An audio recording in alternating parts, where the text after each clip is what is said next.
नमस्कार, मी प्रणाली भोसले. माझे कोकणच्या बातमीपत्रात आपल्या सर्वांचं मनपूर्वक स्वागत करते. बातमीपत्राला सुरुवात करण्याआधी पाहूयात हेडलाईन्स. डिसेंबरच्या 20 दिवसात कोरोनाचे 9 नवे रुग्ण. ठाणे महापालिका आरोग्य यंत्रणेकडून उपाययोजना सुरू.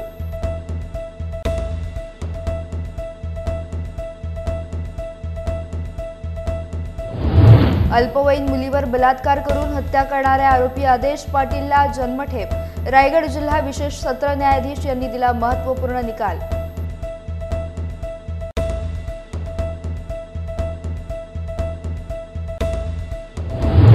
खेडमध्ये पुन्हा अंमली पदार्थांवर कारवाई. गांजाचे सातारा कनेक्शन उघड.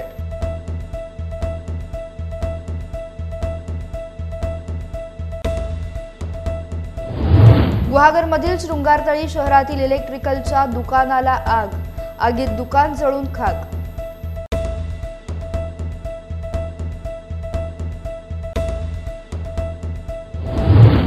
आणि सिंधुदुर्गमध्ये ईव्हीएम व्हीव्हीपॅट मशीनबाबत जनजागृती मोहिमेच्या मोबाईल व्हॅनचा शुभारंभ.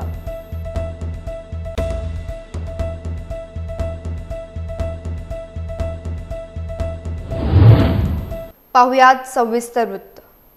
एक चिंताजनक आणि पुन्हा एकदा काळजाचा ठोका चुकवणारी बातमी समोर येते. सर्व काही सुरळीत सुरू आहे अशा परिस्थितीत पुन्हा एकदा कोरोनाचा नवा व्हेरियंट डोकं वर काढत असल्याच्या चर्चा सुरू झाल्यात. ठाणे महापालिका हद्दीत कोरोनाचा नवा रुग्ण आढळलाय. असं असताना मागील 20 दिवसात कोरोनाचे नवे 9 रुग्ण आढळून आल्याची माहिती महापालिकेच्या आरोग्य विभागाने दिली आहे. देशात JN1 या ओमायक्रॉनच्या नव्या उपप्रकाराचा विषाणूची लागण झाल्याचे रुग्ण आढळून येतात. परंतु ठाण्यात लागण झालेल्या रुग्णांच्या नमुने तपासणीचे अहवाल अद्याप पालिकेला प्राप्त झाले नसल्याने त्यांना नव्या उपप्रकाराची लागण झाली आहे का हे समजू शकलेलं नाही. दुसरीकडे शहरात कोरोनाचे नवे रुग्ण आल्याने पालिका आरोग्य विभागाने योग्य ती काळजी घेण्याबरोबरच कोरोना चाचण्या वाढवण्याची तयारी सुरू केली आहे. ठाणे शहरात मंगळवारी कोरोनाबाधित रुग्ण आढळून आलेली आहेत. ती मूळची बिहार राज्यातील आहे. पतीसोबत महाड येथे आली होती. तिथून 15 दिवसांपूर्वी ठाण्यात आली होती. तिला ताप, दमा आणि सर्दी असा त्रास होत होता. तिचा कोरोना चाचणीचा अहवाल सकारात्मक आलेला असून तिच्यावर कळवा येथील छत्रपती शिवाजी महाराज रुग्णालयात विशेष कक्षातील अतिदक्षता विभागात उपचार सुरू आहेत अशी माहिती आरोग्य विभागाकडून देण्यात आली आहे.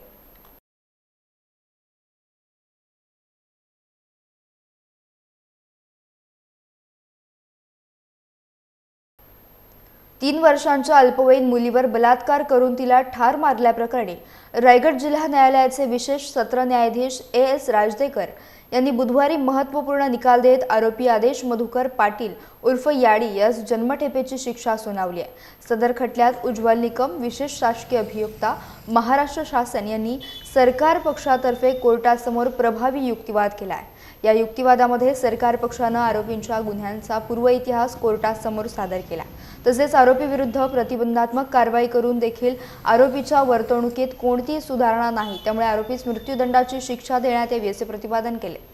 सदर खटल्यातील आरोपी आदेश मधुकर पाटील उर्फ याडी याच्यावर भादवी कलम 376 जे 376 376 ब 377 302 तसेच 363 366 201 आणि 450 455 75 सह बाल लैंगिक अत्याचार अधिनियम सन 2012 कलम 4(5) मधील जे 4(5)M 6, 8 आणि 12 सह अत्याचार प्रतिबंधक अधिनियम 1989 सुधारणा अधिनियम 2015 कलम 3(1)W 1, 2, 3 मधील 2(V) या कलम अंतर्गत गुन्हा दाखल झाला होता. त्यातील भादवी कलम 302 प्रमाणे तसेच भादवी कलम 376 376 ब सह पोक्सो अंतर्गत कलम 5M सह 6 प्रमाणे न्यायालयाने अल्पवयीन मुलीवर बलात्कार करून जीवे ठार मारल्याप्रकरणी आरोपीस दोषी पकडून जन्मठेपेची शिक्षा आणि रक्कम ₹5,000 द्रव्यदंड अशी शिक्षा ठोठावली आहे. तसेच भादवी कलम 363 आणि 455 नुसार 2 वर्षांची शिक्षा आणि रक्कम ₹1,000 द्रव्यदंड अशी शिक्षा ठोठावली आहे. सदरचा गुन्हा हा मौजे पानसोळा आदिवासीवाडी वडगाव प्रायव्हेट हायस्कूलच्या बाजूला तालुका पेण गावच्या हद्दीत 19 डिसेंबर 2020 ते 30 डिसेंबर 2020 रोजीच्या दरम्यान घडलाय।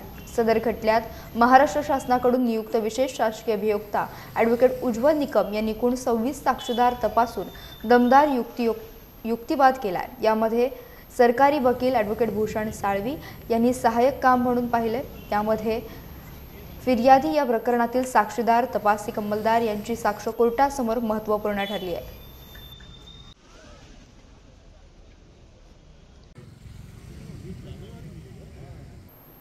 रत्नागिरी जिल्ह्यातील खेडमध्ये गांजा हा पदार्थ विक्री करण्याकरता आलेल्या सातारा येथील बंटी बबलीला खेड पोलिसांनी सापळा रचून ताब्यात घेतलाय। एका दुचाकी गाडीसह 1,91,807 रुपये किमतीचा गांजा हा अंमली पदार्थ पोलिसांनी ताब्यात घेतलाय। 20 डिसेंबर रोजी दुपारी 2:30 वाजण्याच्या सुमारास खेड तालुक्यातील कशेडी सरस्वती मंदिराच्या शेजारी खेड पोलिसांनी ही कारवाई केली आहे। या संदर्भात लक्ष्मण कुंदन भोर आणि त्याच्यासह एका महिलेला पोलिसांनी गुन्हा दाखल करून ताब्यात घेतलाय।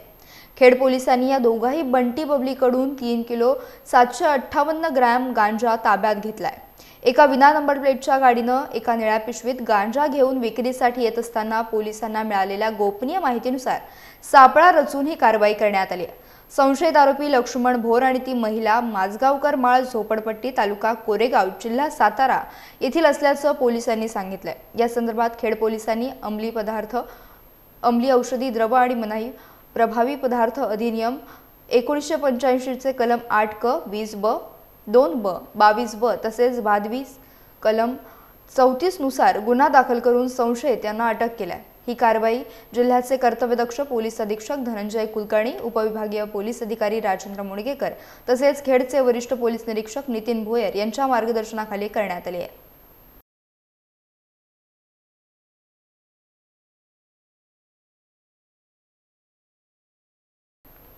गुहागरमधील मुख्य बाजारपेठ असलेल्या शृंगारतळी शहरातील इलेक्ट्रॉनिक्सच्या दुकानाला रात्री अचानक आग लागून दुकान जळून खाक झाल्याची घटना घडली आहे। या घटनेत दुकान मालकाचे प्रचंड नुकसान झाले असून स्थानिक व्यापारी आणि ग्रामस्थांनी तात्काळ आग विझवण्यासाठी प्रयत्न केल्याने मोठी हानी टळली।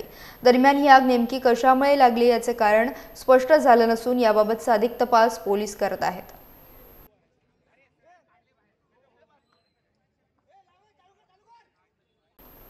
तर मुंबई अहमदाबाद राष्ट्रीय महामार्गावर एक भीषण अपघात झालाय। भरधाव वेगाने येणाऱ्या कारने बाईकला धडक दिली आहे। या अपघाताची भीषण घटना सीसीटीव्ही कॅमेऱ्यात कैद झाली आहे। मुंबई अहमदाबाद राष्ट्रीय महामार्गावरील पालघरमधील सातिवली येथे ही घटना घडली असून या अपघातात बाईक स्वाराचा मृत्यू झालाय तर महिला गंभीर जखमी झाल्याची माहिती समोर आली आहे। कांदिवली लोखंडवाला नवीन रोडवर ओव्हर रॅश ड्राईव्ह दुचाकीचा अपघात झाल्याचं समोर आलंय। रॅश ड्रायव्हिंग करत असताना समोरून येणाऱ्या इसमास धडक दिली। या धडकेत तो इसम गंभीररित्या जखमी झाला असून त्यास अपेक्स हॉस्पिटलमध्ये दाखल करण्यात आले तर दुसऱ्या अपघातात दोघे दुचाकीस्वार जखमी झाले। या रस्त्यावर परिसरात अनेक लोक सायंकाळी इव्हिनिंग वॉकसाठी येत असतात। अशा वारंवार होणाऱ्या अपघातांमुळे तर स्थानिक नागरिक देखील त्रस्त झाले। कोकणात विशेषतः सिंधुदुर्ग आणि रत्नागिरी जिल्ह्यातील आंबा तसेच काजू बागायतदारांचे मोठ्या प्रमाणात झालेल्या नुकसानाबाबत आणि फळपीक विमा योजनेअंतर्गत मिळणाऱ्या विमा रकमेपासून वंचित असल्याबाबत आमदार डॉक्टर राजन साळवी यांनी उपस्थित केलेल्या लक्षवेधी सूचनेने सभागृहाचं लक्ष वेधून घेतलं। यावेळी कोकणातील इतर आमदारांनी देखील सहभाग घेतला। नागपूर येथे चालू असलेल्या राज्याच्या हिवाळी अधिवेशनाच्या कामकाजामध्ये आमदार डॉक्टर राजन साळवींनी महाराष्ट्र विधानसभा नियम 105 नुसार कोकणातील आंबा आणि काजू बागायतदारांच्या फळपीक विम्याबाबत लक्षवेधी सूचना उपस्थित केली। विधानसभा सभागृहात उपस्थित करण्यात आलेल्या लक्षवेधी सूचनेमध्ये आमदार डॉक्टर राजन साळवींनी अनेक गोष्टी स्पष्ट केल्या। यामध्ये कोकणातील विशेषतः सिंधुदुर्ग आणि रत्नागिरी जिल्ह्यातील आंबा आणि काजू बागायतदारांचे मोठ्या प्रमाणात नुकसान झाले असून फळपीक विमा योजनेअंतर्गत या आंबा आणि काजू बागायतदार उत्पादक शेतकऱ्यांनी आंबा आणि काजू उत्पादक शेतकऱ्यांनी विमा भरला असल्याची माहिती यावेळी आमदार राजन साळवी यांनी दिली। रत्नागिरी जिल्ह्यात नव्याने स्थापन झालेल्या 18 नवीन महसूल मंडळामध्ये स्वयंचलित हवामान केंद्र स्थापन होणार का अशी विचारणा देखील त्यांनी सभागृहाला केली। यावर उत्तर देताना राज्याचे कृषी मंत्री उपस्थित नसल्याने उद्योग मंत्री नामदार उदय सामंत यांनी त्यांना उत्तर दिले। मंत्री महोदय खुलासा करतायत। लक्षवेधी क्रमांक 8 अध्यक्ष महोदय, लक्षवेधी क्रमांक 8 जी आहे ती कोकणाच्या दृष्टीने महत्त्वाची आहे। म्हणून मी वैभव नाईक असतील, राजन साळवी साहेब असतील, शेखर निकम साहेब असतील यांच्याशी चर्चा केल्यानंतर कृषी मंत्र्यांशी मी बोललेलो आहे. कृषी मंत्र्यांनी बैठकीचं आश्वासन दिलेलं आहे. त्याच्यामुळे मला असं वाटतं की ही बैठकीमध्ये या सगळ्या गोष्टी पूर्ण होणार आहेत. पण आंबा बागायतदारांच्या बाबतीमध्ये जे काही पैसे द्यायचे होते व्याजाचे, त्याच्यावर मुख्यमंत्री महोदयांनी 8 दिवसापूर्वी सही केलेली आहे. पुढच्या 2 दिवसामध्ये त्या व्याजाचे पैसे प्रत्येक आंबा बागायतदाराला मिळणार आहेत. आणि अन्य जे प्रश्न आहेत त्याच्या संदर्भामध्ये लक्षवेधी पुकारता येणार नाही, कारण मंत्रिमंडळ नाही आहेत. तर त्याच्यामध्ये बैठक घेण्याचा निर्णय कृषी मंत्री धनंजय मुंडे साहेबांनी घेतलेला आहे. वाढीव दरानं आलेली वीज बिलं कमी करा, अन्यथा तुमच्या कार्यालयात गुरे सोडणार असा इशारा भगवान कोकरे महाराज यांनी दिलाय. गुरांच्या गोठ्याला कमर्शियल दरानं वीज बिल दिल्यामुळे खेड तालुक्यातील लोटे येथील गोशाळा पुन्हा एकदा चर्चेत आली. नियमाप्रमाणे दराने बिल दिल्यास आम्ही ते भरायला तयार आहोत, मात्र वाढीव दरानं वीज बिल न भरता गोशाळेतील गुरं तुमच्या कार्यालयात सोडू असा इशारा गोशाळेचे संचालक भगवान कोकरे महाराज यांनी दिलाय. आता सुद्धा एक खूप मोठी समस्या आहे की आम्ही वेळोवेळी MSEB कार्यालयाला पत्रही दिलेलं आहे आणि आजही या MSEB मध्ये असणारे जे अधिकारी नानोटे म्हणून आहेत, उपकार्यकारी अभियंता, यांनी आम्हाला 2,10,000चं पत्र दिलेलं, बिल दिलेलं आहे. आणि ह्या बिलावरून आम्ही गेली 2 वर्ष आम्हाला अधिकचं बिल देतंय म्हणून वेळोवेळी तक्रार केल्या आहेत MSEB खात्याकडे, वेळोवेळी पत्रव्यवहारही केलेला आहे. पण तरी सुद्धा या अधिकाऱ्यांनी कुठल्याही प्रकारे दाद न देता आता आम्हाला पोलीस कारवाईच्या अंतर्गत आम्ही लाईट कट करणार आहोत अशा तऱ्हेचं पत्र आम्हाला मिळालंय. आणि म्हणून मी आज परत पत्रकार परिषद घेऊन त्याचा खुलासा या ठिकाणी दिलाय आपण त्यांना. परंतु आम्हाला आजही म्हणणं आहे आमचं की जर तुम्ही आमची लाईट युनिट प्रमाणे बिल दिलं तर आम्ही भरायला नक्की तयार आहोत. आमची कुठलीही आडमोठीपणाची भूमिका नाही. महाराष्ट्रातल्या सगळ्या गोशाळांना जर शेती स्वरूपाचं लाईट बिल दिलं जातं तर आम्हाला कमर्शियल गोठा स्वरूपाचं का? मीटर आम्हाला शेती स्वरूपाचा मंजूर आहे, पण बिल आकारताना मात्र एखाद्या गोठ्याला आकारलं जातं, एखाद्या दुग्ध डेअरीला आकारलं जातं, तेच बिल आमच्यासाठी आकारलं जातं. आमचं एक गोवर्धन गोवंश सेवा केंद्र म्हणून महाराष्ट्र शासनाची अधिकृत मान्यता आहे. आम्हाला इथून 100 रुपये सुद्धा उत्पन्न नाही, आमचा इथं दुधाचा तबेला नाही. आणि तरी सुद्धा जर MSEBचे अधिकारी अशा तऱ्हेने मुजोरपणाने जर आमच्यावरती बिल लादून वसूल करत असेल, आजपर्यंत 10 लाखपेक्षा जास्त बिल मी MSEBला अदा केलेलं आहे. आणि जर याची लाईट कट केली आमची, तर मी आज संपूर्ण महाराष्ट्रातल्या पत्रकारांच्या समोर आणि संपूर्ण महाराष्ट्र शासनाला एक विनंती करतो की माझ्याकडं याने पाणी पाजण्याकरता दुसरी काही व्यवस्था नाही. कडाक्याचा उन्हाळा आहे. गेल्या वर्षी सुद्धा आमची अशीच लाईट कापून या अधिकाऱ्यांनी आमच्या गायींना 1 महिना ताण मारलं होतं या ठिकाणी. तेव्हा आम्ही टँकरनी पाणी मागवून दुसरीकडनं पाजलं होतं. पण आता जर तशी व्यवस्था वेळ आली आणि ह्याने जर लाईट कापली तर मी आजच या ठिकाणी करतोय की या सर्व गायी मी MSEBच्या कार्यालयात नेऊन सोडणार आहे आणि त्या गायी MSEBने सांभाळाव्या. आम्ही आजही महाराष्ट्र शासनाला सांगतो की आमच्या बिलमध्ये दुरुस्ती करून द्या. एकच अधिकारी तुमच्याकडे आहे का? तुम्ही वरिष्ठांना पाठवा, आमची चौकशी करा. आमच्या मीटरमध्ये जर काय फॉल्ट असेल तरी हे करा. आणि आम्ही युनिट प्रमाणे बिल भरायला तयार आहोत. आणि आम्ही जर त्याच्यामध्ये दोषी असलो, आमच्यावर कारवाई करा, शासनाच्या कामात अडथळे आणतो म्हणून. तर रायगड जिल्ह्यातील माणगाव तालुक्यातील निजामपूर विभागातील मागील 2 ते 2.5 वर्षापूर्वी खासदार सुनील तटकरे यांच्या मार्गदर्शनाखाली निजामपूर शहरात प्रसाद गुरव आणि अन्य नेत्यांच्या राष्ट्रवादी काँग्रेस प्रवेश कार्यक्रमादरम्यान सुनील तटकरे युवा प्रतिष्ठान निजामपूर यांना क्रुझर रुग्णवाहिका देण्यात आली होती. मात्र गेल्या 14 महिन्यांपासून ही रुग्णवाहिका गायब आहे असं मत निजामपूर विभाग राष्ट्रवादी काँग्रेसचे अध्यक्ष संदीप जाधव यांनी व्यक्त केलं आहे.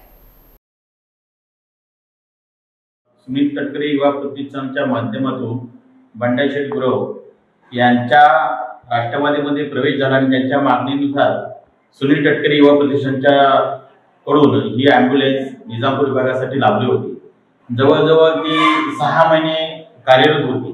त्याच्यानंतर दत्तूशेठ पवार यांचा चिरंजीव स्वर्गवासी रामदास दत्तूशेठ पवार याचा अपघात झाला आणि त्याच्या अपघाताच्या वेळेस त्याला बघण्यासाठी काही ती ॲम्ब्युलन्स घेऊन माणगावमध्ये आले होते. आणि माणगावमध्ये ज्या दिवशी तिचा ह्या काळ नदीच्या पुलावर ॲम्ब्युलन्स खाली जाताना त्या खड्ड्यामुळे थांबली आणि त्या दिवसापासून ती ॲम्ब्युलन्स आजपर्यंत गायब आहे. गेले कित्येक दिवस सुनील तटकरे यांनी माझ्याजवळ, खासदार साहेबांनी माझ्याजवळ विचारपूस केली. त्यावेळेस मी त्याला सांगितलं की बंड्याशेठ यांच्याकडे ताब्यामध्ये होती, पण आतापर्यंत ती काय मला मिळाली नाही. मी बंड्याशेठकडे चौकशी केली असता ते म्हटले अरे नाही, ती अजून देखील काय ते नादुरुस्त आहे. तरी आम्ही देखील अपेक्षा करत होतो की ती लवकरात लवकर सेवेत येईल. तुम्हाला माहिती असेल की दिघी पुणा हायवे शनिवार रविवार किंवा एखादा मोठा सुट्टीचा वार असेल तो खूप भीड मध्ये चालतो आणि नाहक जिथे ते छोटे मोठे अपघात घडतात त्यावेळेस लोक देखील आम्हाला वारंवार फोनच्या द्वारे किंवा विचारले जातं की आपली अँब्युलन्स कुठे. तर मी बराच वेळा हा विषय मांडण्याचा प्रयत्न केला, पण आजपर्यंत मला देखील ते यश आलं नाही तिला कार्यरत आणण्यासाठी. दीपक वामन शिंदे याचा जन्म रायगड जिल्ह्यातील रोहा तालुक्यातील डोंगरात वसलेल्या टिटवी येथील. हे गाव आजही मूलभूत सुविधांपासून वंचित आहे. पोटापाण्यासाठी आईवडिलांनी मुंबई गाठली. मुंबईच्या कांदिवली आंबेवाडी या झोपडपट्टीमध्ये वास्तव करून आईने घरकाम करून या मुलाला शिकवलं. दीपकने लहानपणापासून आपली जिद्द, मेहनत, चिकाटीच्या जोरावर आपल्या भारत देशाला मल्लखांब या खेळात विश्वविजय मिळवून दिला. महाराष्ट्र सरकारने 2021-22चा शिवछत्रपती पुरस्काराने सन्मानित केला.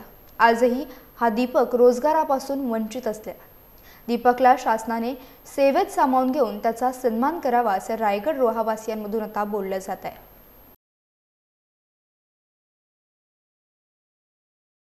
मेरा एक ड्रीम था कि मैं जो भी करूँ वो मेरे बड़े भाई के लिए और मेरे फैमिली के लिए.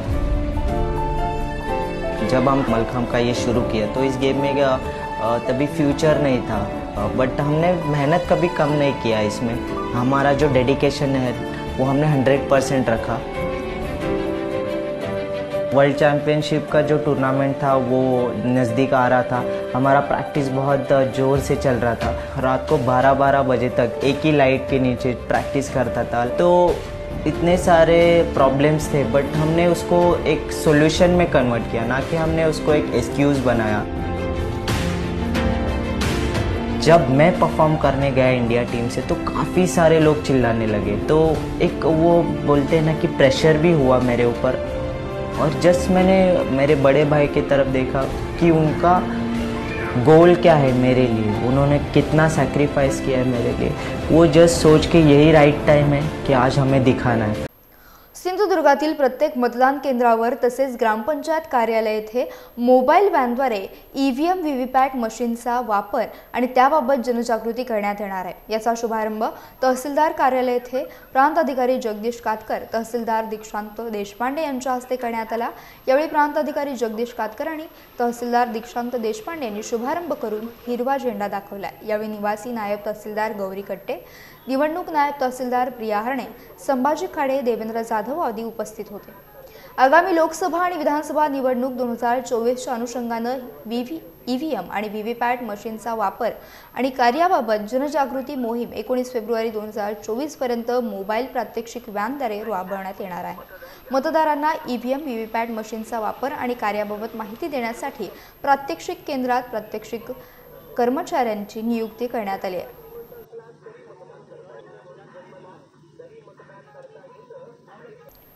महाराष्ट्र अंधश्रद्धा निर्मूलन समिती शाखा कोकबन तर्फे महात्मा ज्योतिबा फुले स्मृती दिनाचे औचित्य साधत शालेय विद्यार्थ्यांसाठी आयोजित केलेल्या निबंध स्पर्धा आणि वक्तृत्व स्पर्धा तसेच त्यांचा बक्षीस वितरण समारंभ रविवार दिनांक 17 डिसेंबर रोजी कोकबन तालुका रोहा येथे मोठ्या उत्साहात संपन्न झाला.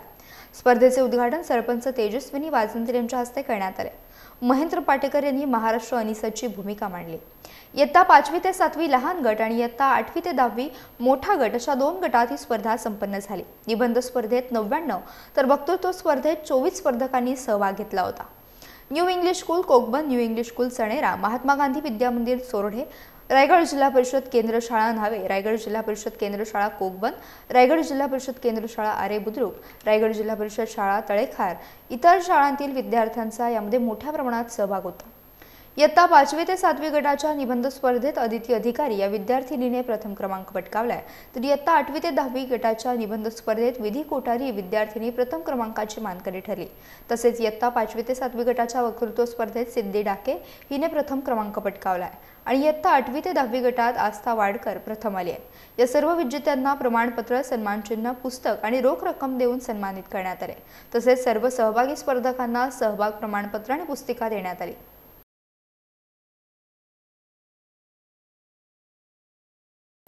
यासह बातमीपत्रात वेळ झाली इथेच थांबण्याची. भेटूयात नवीन बातमीपत्रासह.